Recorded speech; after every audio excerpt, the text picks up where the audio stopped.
ہمارے انتہائی قابل احترام ممتاز عالم دین مولانا کوکب نورانی قاضی صاحب ہمارے ساتھ موجود ہیں، اور میں خاص طور پر ان سے درخواست کروں گا کہ آج جمعۃ الوداع ہے، اس حوالے سے یہ جو واقعات ہو رہے ہیں اس پہ ہمیں کس طرح اپنے آپ کو اسمبل کرنا ہے، کس طرح ہمیں یکسو ہونا ہے۔ مولانا صاحب السلام علیکم۔ وعلیکم السلام ورحمۃ اللہ وبرکاتہ۔ بہت شکریہ۔ میں یہی کہہ سکتا ہوں کہ ملا جلا تاثر، ایک غم ہے کہ ماہ رمضان جدا ہو رہا ہے، ایک خوشی ہے کہ یوم انعام آ رہا ہے جسے عید کہتے ہیں۔ اللہ کرے کہ ہم اس ماہ رمضان میں محروم نہ رہے ہوں، آمین، بلکہ ان میں شامل ہوں جن کی بخشش ہو گئی۔ بسم اللہ والحمد للہ والصلاة والسلام علی رسول اللہ۔ مجھے سچ کہنے کا شوق تو ہے، مگر سچ کڑوا ہوتا ہے، الحق مر۔ ماہ رمضان کا استقبال، احترام ہمارے حکمرانوں کے نزدیک شاید کوئی اہمیت نہیں رکھتا۔ سیاستکار، اگر وہ سیاست دان ہوتے تو بڑی بات، یہ سیاست کار ہیں، ان کے نزدیک بھی کوئی اہمیت نہیں رکھتا۔ انہوں نے اپنے ہنگامے وہی رکھے، حکومت نے اپنے کھیل وہی رکھے، اور کھیل والوں کے لیے تو خیر 12 مہینے کھیل۔ انہوں نے یہ نہ سوچا کہ ہم اگر لوگوں کو پرامن ماحول نہیں دیں گے تو عبادت نہیں ہوگی۔ تو یہ کیا سمجھتے ہیں کہ ان کی یہ نادانیاں کہیں رجسٹر نہیں ہو رہی؟ اللہ اکبر۔ اگر وہ غافل ہیں تو بہت بری غفلت ہے، اور اگر دانستہ جان بوجھ کر کر رہے ہیں تو ان سے بڑا احمق کوئی نہیں ہے، کیونکہ جو جان بوجھ کر غلطی کرے وہ عقل مند تو نہیں کہلاتا، وہ تو احمق ہی کہلاتا ہے۔ تو ماہ رمضان تو آیا تھا کہ اللہ تعالیٰ نے مہربانی کی تھی، شیاطین کو قید کر دیا تھا، میں اپنے نفس کے ساتھ جنگ کر کے اسے بڑے آرام سے سدھار سکتا تھا، لیکن ایسا نہیں ہوا۔ وہی جھوٹ، وہی منافقت، مارکیٹ والوں نے، تاجروں نے جعلی مال بھی ڈبل نہیں، ٹرپل ریٹ پر سارا سال انتظار کرتے ہیں کہ رمضان میں مال کمانا ہے۔ پھر اگر آپ کی قوم کے ساتھ روزانہ اگر قتل و غارت ہو رہی ہے، کہیں بسوں سے اتار کے شناخت کر کے مارے جا رہے ہیں، کہیں آپ کی افواج پاکستان پر حملے ہو رہے ہیں، یہ سب کے سب ہمارے لیے بہت پہلے سے الارمنگ کالز ہیں۔ یہ ہم نہیں جاگے۔ یہ جو 9/11 کا واقعہ تھا نا، یہ پورے مسلمانوں کی ویک اپ کال تھی، کوئی نہیں جاگا۔ بڑی اچھی ویک اپ کال تھی کہ مسلمان ایک ہو جاتے، دنیا کو پتہ لگ جاتا، لیکن ہم نے اس میں بھی کہا کہ نہیں، ہم سونا ہی پسند کریں۔ آج پہلے ہمارے یہاں مہران بیس پر ہوا، اب کامرا بیس پر ہوا، کبھی یہ بسوں سے اتار کے مار دیے۔ شہر میں، کراچی میں میرا خیال کوئی ایک دن ناغہ نہیں ہوا، روزانہ لاشیں گری۔ مولانا سلیم عباس صاحب زخمی ہوئے تھے انتقال کر کے۔ میں پوچھتا ہوں، یہ ڈاکٹر، یہ علماء، یا کوئی بھی ناحق جس کو بھی مار رہے ہیں، یہ مارنے والے خود بچ جائیں گے؟ وہ فرعون جس نے خدائی کے دعوے کیے، کیا وہ بچ گیا؟ آج تک اس کی لاش رکھی ہے، مگر کوئی سبق نہیں سیکھتا۔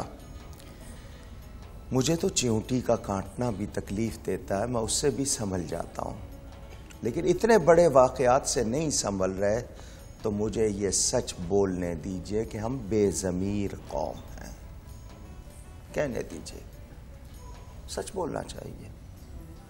ہم پہلے ہوتا تھا کہ ہم بے حسی کا تناسب گنتے تھے، 2% ہے 10، اب ہمیں اس کا یہ دیکھنا ہے کہ بے حسی نہ ہونے کا تناسب، یعنی ہمارے ہاں سے یہ چیزیں اٹھ گئیں، غیرت اٹھ گئی، شرم اٹھ گئی، حیا اٹھ گئی، زبان اٹھ گئی، اقدار اٹھ گئی، خوف خدا اٹھ گیا، اب پرواہ نہیں ہے، کوئی نہیں ڈرتا ملاوٹ کرتے ہوئے، کوئی نہیں ڈرتا چوری کرتے ہوئے، ماں بیٹے سے، بیٹا ماں سے، دفتروں میں آقا ملازم، سب ایک دوسرے سے جھوٹ بول رہے ہیں۔ ہمارے ہاں سچ کا رواج نہیں، کوئی سچ بولے تو لوگ پاگل کہتے ہیں۔ پھر مجھے بتائیں میں کیسے روکوں گا؟ مجھے کیوں انتظار ہے دوسرے کے صحیح ہونے کا؟ میں اپنے آپ کو کیوں نہیں صحیح کر لیتا؟ میں مثال بنا کے پیش کروں کہ میں نے نہیں جھوٹ بولنا، میں نے رشوت نہیں دینی، میں نے بھتہ نہ دینا نہ لینا، نہ میں نے غیبت کرنی ہے نہ سننی ہے۔ میں جاؤں مجھ سے ایک سے دو سے چار، اسی طرح بات بڑھے گی۔ نہیں، بڑے کہتے ہیں جی وعدہ کوئی قرآن حدیث ہے، تو قوم کیا سیکھے گی؟ وہ سیکھیں گے کہ نہیں جی عدلیہ کی کوئی حیثیت نہیں، فلانے کی کوئی حیثیت نہیں، وہ اس پہ الزام، وہ اس پہ الزام۔ یہ ملک اس لیے بنایا تھا کہ رمضان میں یہ حرکتیں ہوں گی؟ میں رحمت کدھر سے پاؤں گا؟ آپ کو میں بھولی سی بات بتاؤں، وہ ایک خاتون، انہوں نے مسئلہ سنا ہوا تھا کسی عالم سے کہ جس گھر میں جاندار کی تصویر ہو وہاں رحمت کے فرشتے نہیں آتے۔ وہ کہنے لگے اتنے بڑے بڑے ہورڈنگز یہاں لگے ہوئے ہیں، ننگی تصویریں، اس ملک میں کہاں سے آئیں گے فرشتے رحمت کے؟ یہ بھولے لوگوں کی باتیں۔ ہم کس طرف سے مسلمان ہیں؟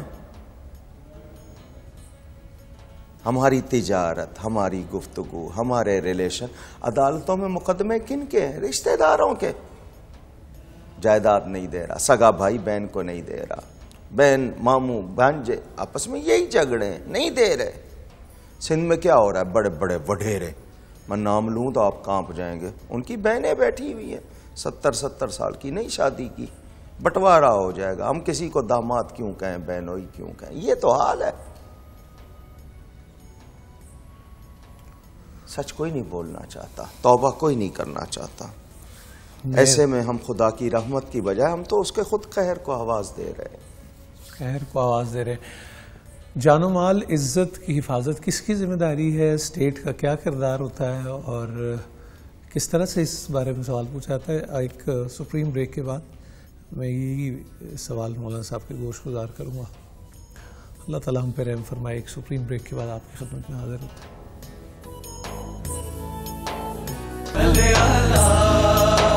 چھا گیا نور رمضان،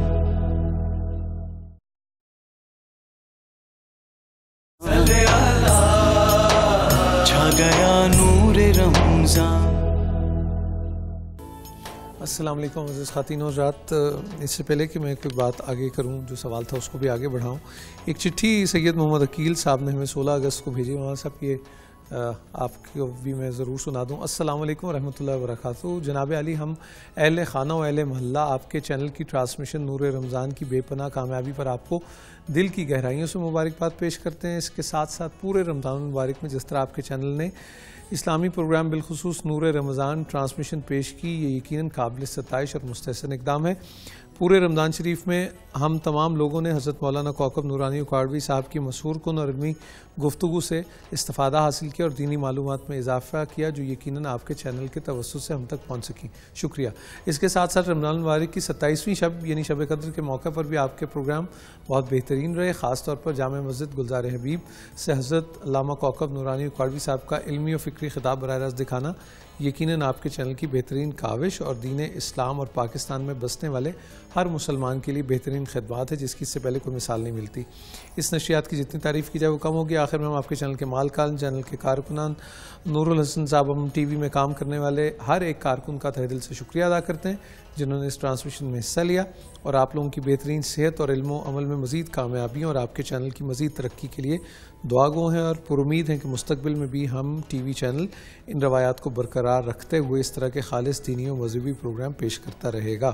سید محمد عقیل صاحب اور ان کے اہل خانہ نے فیڈرل بے ایریا کراچی سے یہ چٹھی بھیجی مولانا صاحب، تو یہ وہ پہنچی ماشاءاللہ۔ یہ تو ہم تک آ گئی، مجھ تک مسجد میں ای میل، میرا فین پیج ہے اس پہ، فیس بک پہ، وہاں ویب سائٹ پہ، اور پتہ نہیں کتنے پیغام تحریری زبانی، جتنے لوگوں نے دنیا بھر میں دیکھا، سنا، پسند کیا، ان کا شکریہ، اللہ ان کو جزا دے۔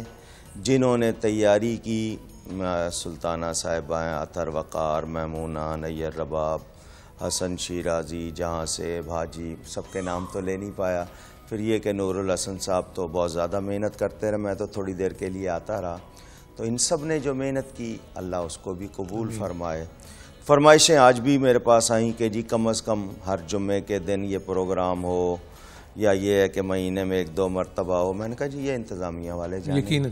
لیکن ایک چیز میں سب سے کہوں گا، ناظرین سے بھی اور وہ لوگ بھی، کہ جی ہم ڈر رہے ہیں، موت کے سائے منڈلا رہے ہیں، خطرات. کیا ہم نے اپنی عادتوں پر خود توجہ کرنی ہے یا نہیں؟ مجھے ڈاکٹر کہتا ہے تمہیں یہ مرض ہو گیا ہے، اب تم نے یہ پرہیز کرنا ہے، تو میں ایک ایک کھانا چیک کرتا ہوں تاکہ میری وہ تکلیف نہ بڑھے. اب ہمیں لازمی بات ہے تو تعریف کرنی ہے تو کیا گناہ سے کرنی ہے؟ شکر منانا ہے تو کیا گناہ سے؟ میں خوشی کروں تو کیا گناہ سے؟ مجھے سوچنا ہے.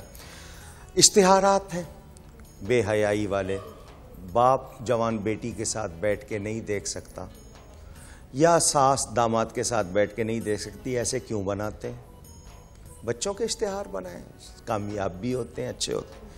رمضان میں اور خواتین جو کم لباسی میں آنا چاہتی ہیں کیوں نہیں ڈرتی؟ وہ احتیاط کریں. ڈرامے لکھنے والے اصلاحی ڈرامے لکھیں.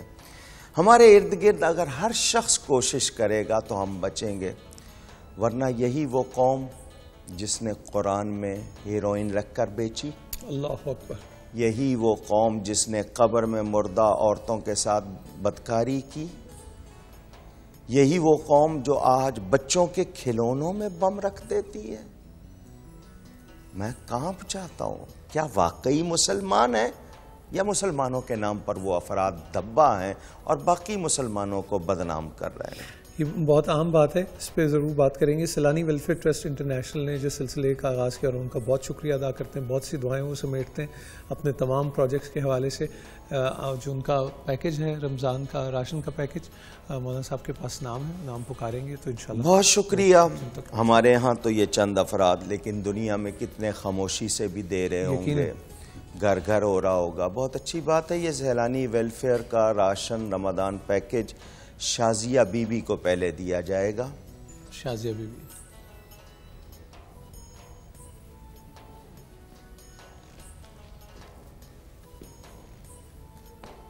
بسم اللہ جی. دوسرا ہے Safila Bibi. Safila be be.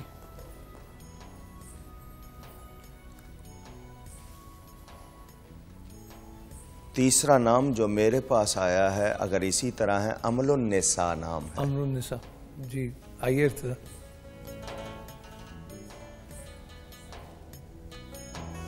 چوتھا نام عقیل احمد صاحب کا.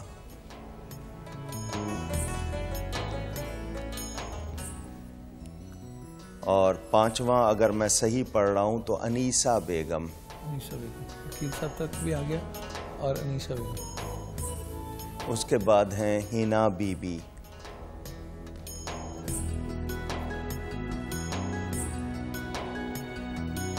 پھر سلیم بابا.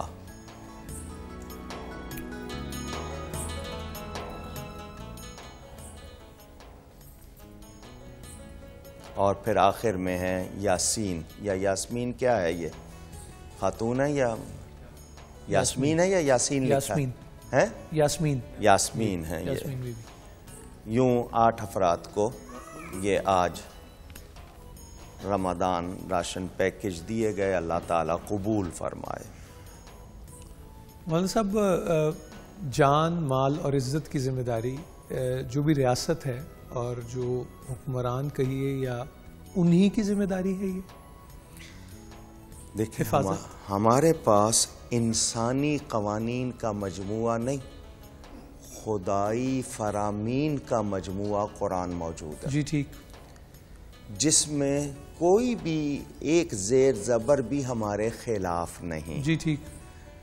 ہمیں قرآن اور احادیث کو سامنے رکھتے ہوئے دیکھنا ہے کہ ریاست کیا ہوتی ہے، اس کے فرائض کیا ہوتے ہیں. قرآن کریم میں ویلفیئر اسٹیٹ کا تصور ملتا ہے. یہ جو ہمارے ہاں جو بنے ہوئے نظام ہم فلاحی ریاست جسے ہم کہیں گے، بالکل خالص فلاحی ریاست، ہر شخص کو پورے حقوق حاصل، خواہ وہ مسلم ہے یا غیر مسلم، پوری طرح انسانی تحفظ دیا جاتا ہے، ہر ایک کی جان اور مال۔ خطبہ حجۃ الوداع پڑھیں، حضور اکرم صلی اللہ علیہ وسلم نے یہ خون ریزی کو اور یہ سود کے ذریعے